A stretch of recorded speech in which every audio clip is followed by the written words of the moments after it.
جامع ترمذی اور سنن ابو داود کی روایت ہے، حضرت انس بن مالک رضی اللہ عنہ روایت کرتے ہیں، کہتے ہیں کہ میں اللہ کے نبی صلی اللہ علیہ وسلم کی خدمت کرتا تھا۔ میں نے ہمیشہ دیکھا آپ کو کہ کان رسول اللہ صلی اللہ علیہ وسلم یفطر قبل ان یصلی علی رطبات۔ اللہ کے نبی صلی اللہ علیہ وسلم کو میں نے ہمیشہ دیکھا آپ پہلے افطار کرتے، اس کے بعد آپ نماز پڑھتے۔ افطار پہلے آپ فرماتے تھے، نماز بعد میں پڑھتے تھے، اور معمول تھا آپ کا، آپ افطار علی رطبات کھجوروں پہ کرتے تھے، لیکن تکلف نہیں ہوتا تھا کہ ہر حال میں کھجوریں چاہیے۔ فَإِن لَّمْ تَكُن فَتُمَيْرَاتٌ، کھجوریں نہیں ہوتی تھی تو کچھ چھوارے مل جاتے تو اس پہ آپ افطار فرما لیتے۔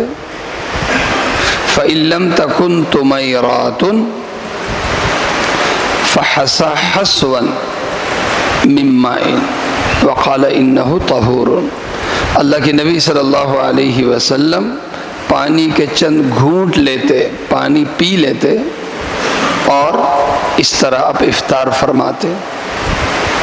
اور حضرت سلمان بن عامر رضی اللہ عنہ کہتے ہیں کہ اللہ کے نبی صلی اللہ علیہ وسلم ہم سے بھی یہی فرماتے تھے کہ افطار ہو سکے تو کھجوروں پہ کرو۔ کیوں؟ فَإِنَّهُ بَرَکَةٌ، اس لیے کہ کھجور پہ افطار کرنا باعث برکت ہے، کھجور پہ افطار کرنا باعث برکت ہے، لیکن اس میں تکلف نہ ہو، کھجور نہ ملے فَعَلَى مَاءٍ، پانی پہ کر لو، فَإِنَّهُ طَهُورٌ، پانی بھی کوئی کم چیز نہیں ہے، پانی صاف بھی ہے اور صاف پانی صاف کرتا بھی ہے۔ یہ انسان کی طہارت کا، کھجور برکت کا، اور پانی طہارت کا، تزکیے کا اور صفائی کا ذریعہ ہے۔ لہذا اس سے ایک سنت پتہ چلی کہ نماز بعد میں، افطار پہلے۔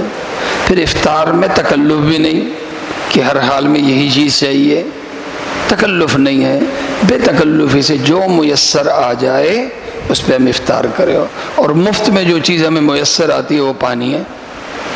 اس لیے جب بھی کھجور نہیں ملی، اللہ کے نبی صلی اللہ علیہ وسلم نے اس کی تلاش نہیں کی، پانی سامنے پڑا ہوا ہے اس پہ افطار کر لیا۔